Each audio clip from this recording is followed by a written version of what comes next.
लोकशाहीचा बुलंद आवाज, रिपब्लिकन वार्ता, महाराष्ट्र. त्र्यंबकेश्वरमध्ये उभे असलेल्या चारचाकीला भीषण आग, सुदैवाने जीवितहानी टळली. डॉक्टर बाबासाहेब आंबेडकर चौकात धूर निघाल्यानंतर वाहन पेटले. अग्निशामक दलाने आटोक्यात आणली आग. त्र्यंबकेश्वर येथे दिनांक 3 एप्रिल 2026 रोजी दुपारच्या सुमारास त्र्यंबकेश्वर येथील डॉक्टर बाबासाहेब आंबेडकर चौकात उभ्या असलेल्या एका चारचाकी वाहनाला अचानक भीषण आग लागल्याची घटना घडली. या आगीत संबंधित वाहनाचे मोठ्या प्रमाणात नुकसान झाले असून बाजूला उभ्या असलेल्या अन्य वाहनालाही झळ बसल्याचे समोर आले आहे.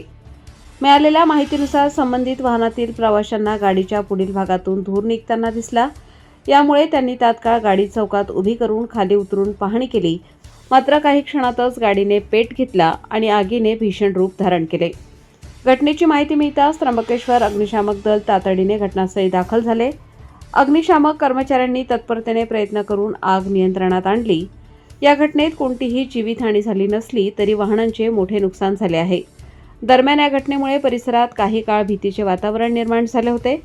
घटनास्थळी नागरिकांची मोठ्या प्रमाणात गर्दी झाली होती. रिपब्लिकन वार्ता न्यूज महाराष्ट्र, नाशिक शहर प्रतिनिधी विवेक बनकर. Subscribe now and press the bell icon. Never miss an update.